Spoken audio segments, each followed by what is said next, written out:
السلام علیکم، میں امید کرتا ہوں آپ سب لوگ خیریت سے ہوں گے۔ آج عید الاضحیٰ کے بابرکت اور پرمسرت موقع پر آپ سب لوگوں کو میری طرف سے بہت بہت عید مبارک۔ دیکھیں، عید الاضحیٰ ہم حضرت ابراہیم علیہ السلام کی سنت پر عمل کرتے ہوئے مناتے ہیں، جو کہ ان کی سنت ہمیں ایثار، قربانی اور تقویٰ اور پرہیزگاری کے جذبات کی طرف متوجہ کرتی ہے، جو کہ اس کا اصل مقصد ہے۔ تو آج ہمیں اس مقصد کو پہچاننا چاہیے اور اپنی زندگی میں عمل بھی کرنا چاہیے، اور اس کے علاوہ ہمیں ساتھ سنت محمد صلی اللہ علیہ وسلم پر بھی عمل کرنا چاہیے، جو کہ یہ ہے کہ ہم اپنے جتنے بھی ظاہری اخلاق ہیں، جھوٹ، فریب، نفرت، انا، جتنے بھی اس طرح کے نیگیٹو ایلیمنٹس ہیں، سب کو قربان کرتے ہیں آج، اور جتنے بھی حسن خلق ہیں، محبت بانٹنا، خوشیاں بانٹنا، ان سب کو اپنی زندگی میں امپلیمنٹ کریں۔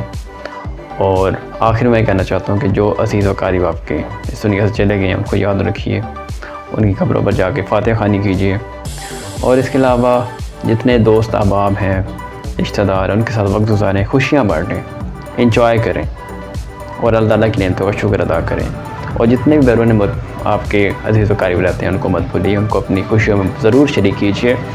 اور لاسٹ میں یہ کہنا چاہتا ہوں کہ آج کے روز جو کہ آپ قربانی کرنے جا رہے ہیں، ان لوگوں کو مت بھولیں جو کہ صحیح طور پر حقدار ہیں آپ کی قربانی کے، تو حقداروں تک ان کا حق ضرور پہنچا دیجیے۔ اور آخر میں اس ملک، اس قوم اور اس امت کے لیے خصوصی دعا کیجیے گا کہ اللہ تعالیٰ ہمارے اندر اتحاد، محبت، اخوت اور تنظیم جیسے جذبات پیدا کر دیں، تاکہ ہم دوبارہ یکجان ہو سکیں اور انسانیت اور دین اسلام کی خدمت کر سکیں۔ اللہ ہمارے ساتھ عافیت والا معاملہ فرمائے۔